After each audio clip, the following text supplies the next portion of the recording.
Hi, this is Foil GP, and in this video I'm going to explain why I like the F-One Plume. It's going to be a talk over some footage that my friend JD Followcam shot that you're watching right now, and some other footage that I took with a harness mount. Big thanks to JD Followcam.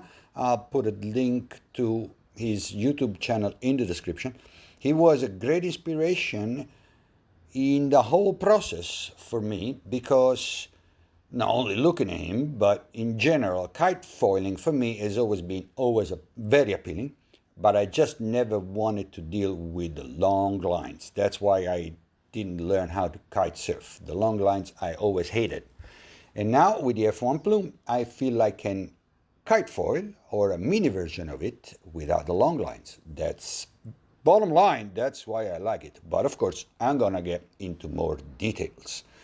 I think when I start, I'm gonna try to give it a bit of a structure and start from the pumping, because that is the most negative part, but it's not that negative once you know about it, and I'm about to tell you.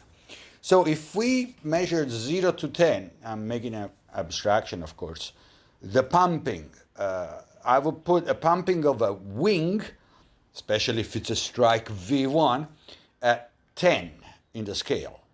And then a para wing compared to that, or at least the para wings I tried on the market, are about a 3.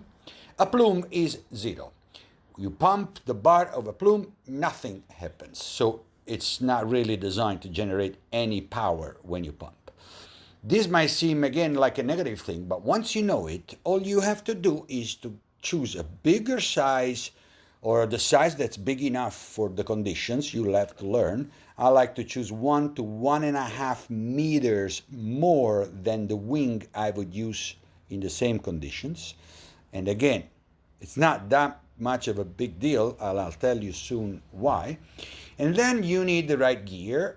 Mid-length board would help because they start cutting through the water easier, but I hate those too much. And so I'm still using my biggest wingboard, which is 5 feet long, 26, I think, and 80 liters.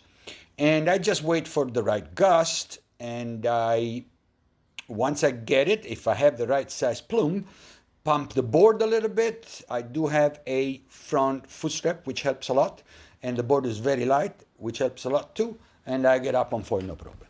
So going out on a 4.2 when I could be winging in a 2.8, you might think it's not so much fun. Instead, it's a completely different thing. Because once you are up, the range of the plume, it is fantastic. Not only the upper range, like you probably heard already in the different videos that you might have watched so far. I was comfortable in 30 to 40 miles per hour with the 3.5 plume, which is the red one you're watching in these videos. The green one is a 4.2. So the upper end of the range is really, really big. You get a super strong gust, is the kite that gets most of the beating.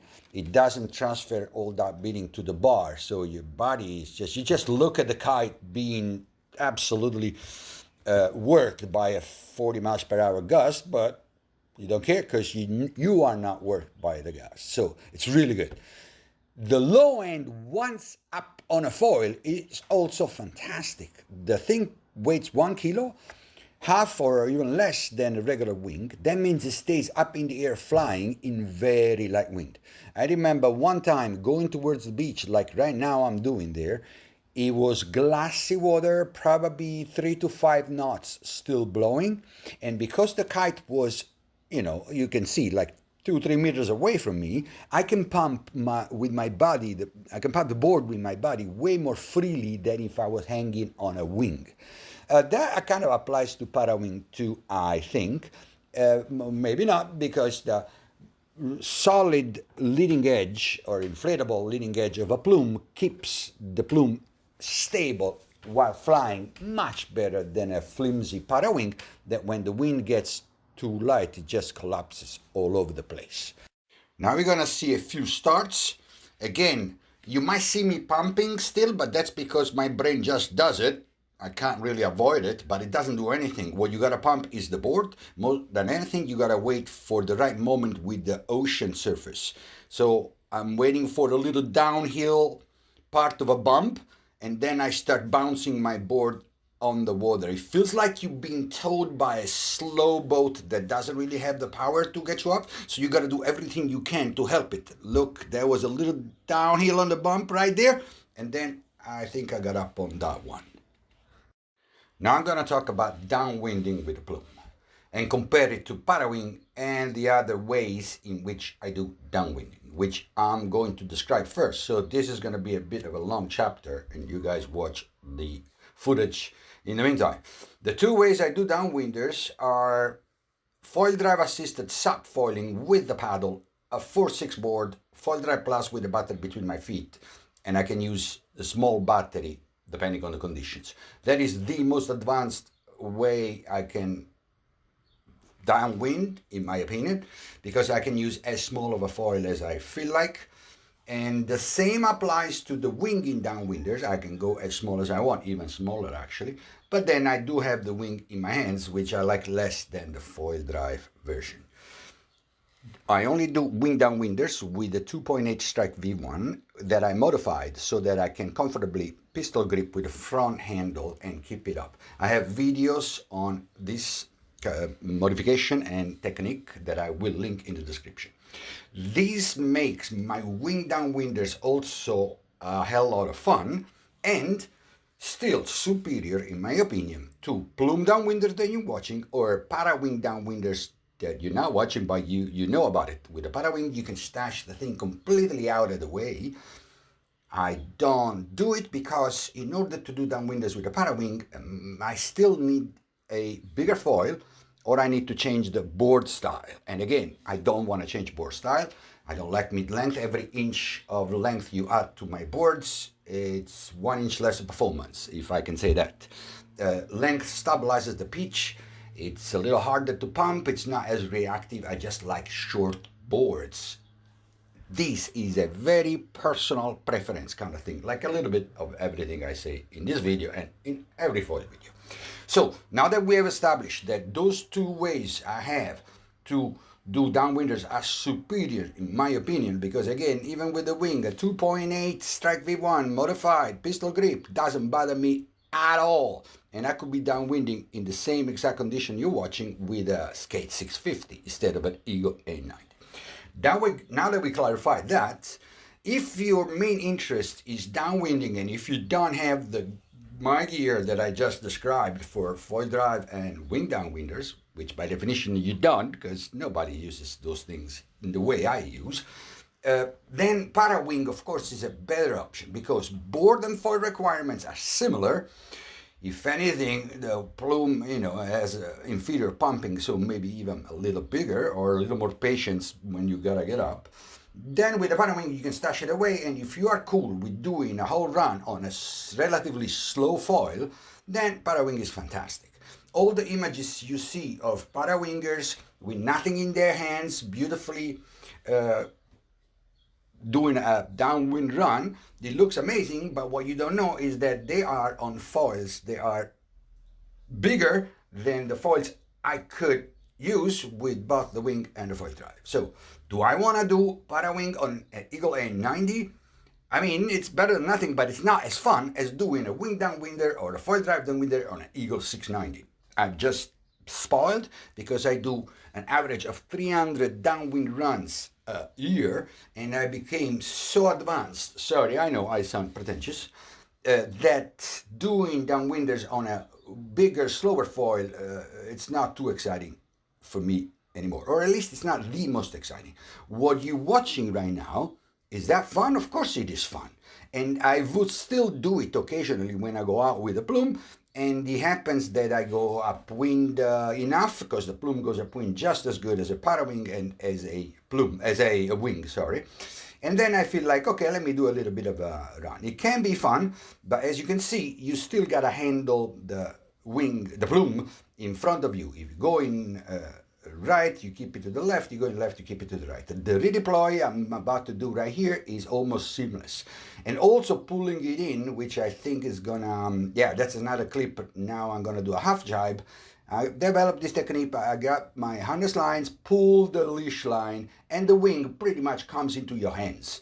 I grab the lead, I grab the, there I had to deploy because I screwed up. I came off foil. I forgot about this. Let's see. So that's another start. Same thing, bounce the board off the water up and down. And let's see if I do another collapse. What collapse? A lot of pull the wing in. You see that? Grab the harness line, pull the leash line, and it comes to me. Then search for the handle on the leading edge. And now I can flag the wing. You see, I had to keep it up and look down. Where am I going? So it is still a little bit of management of the plume, but the redeploy and the collapsing of the thing is much easier than the para wing, I think, or at least there is less chance of tangles. That's quite an important aspect I want to point out. The tangles on the plume are minimal, are a lot less and a lot easier to untangle. I mean, you got to really do a bad wipe out and fall into the plume, which can happen. I've done plenty. And then you tangle the thing a bit, but it's nothing compared to the nightmare that a tangled, wet para wing in strong wind can be. So overall, the plume is a lot easier than the para wing, and I would recommend it to use to the people that are struggling to learn para winging, because after 1 month of pluming, I got back on a para wing. Oh my God, I couldn't believe I was in control of everything. I knew what everything's going to happen was going to be, and I was much better. So pluming improved my para winging a lot.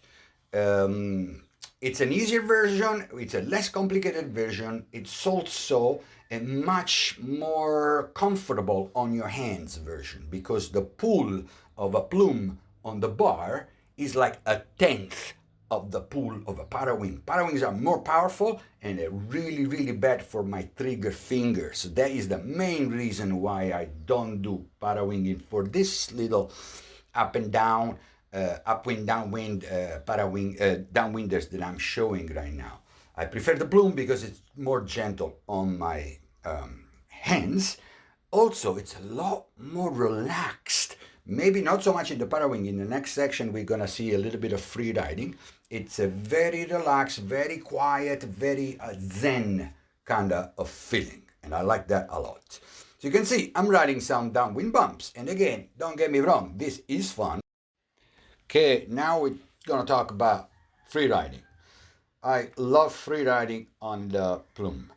Right now, especially when I go back to the beach and I'm goofy foot without switching feet, so toe side hooked on the side harness, and I can control the plume just with one hand, like 100% of the kiters do, and not many wingers do for some reason. I do the same with the wing. The difference is that the wing is kind of right in your face, so it'll be a lot closer to you. Instead, the plume gives you a much better and more pleasant, I have to say, field of vision, at least if the water where you furling looks like that water, I guess. And also allows me to do these little wiggles, left and right, on the little wind swell waves. It's kind of even almost hard to detect, but now I'm going in through the reef and there's some little waves. So nothing absolutely radical, but as I was saying before, the whole thing is completely quiet, very relaxing. The plume feels quite a bit like being pulled by a boat. The difference is that there's no noise of the boat and there's no wake of the boat, but if you live in a place like Maui, the wake is the little wind swell breaking on the reef, like or showing on the reef like it's happening right here. So I enjoy this part a lot. I'm not 100% sure that it's mostly because I'm still learning. I just started. I might get bored one day. I don't know. But honestly, it's one of the most relaxed ways of going back and forth, free riding, that I am aware of, or it's the only one that I enjoy. I don't enjoy going back and forth on a wing since many years these days. I need some waves, I need some other kind of action. This one, it is so chill, so relaxed that I might just like it even if with zero waves. It is Maui and there are little waves and I am riding them and it is also very, very fun. Jibe with the plume that want to come down. If he comes down, I'm saying just raise your hands and make sure he stays up because the thing usually tends to keep flying. So free riding is the reason why I like the plume, and it makes me feel like a mini version of a kite foiler, like especially when I hook in, as I said, in the side hook and just steer the kite with one hand. I feel like JD, a mini version of JD. So thanks for watching. Thanks JD again, and get yourself a plume if you think you like it. Yeah, nice for free riding for sure.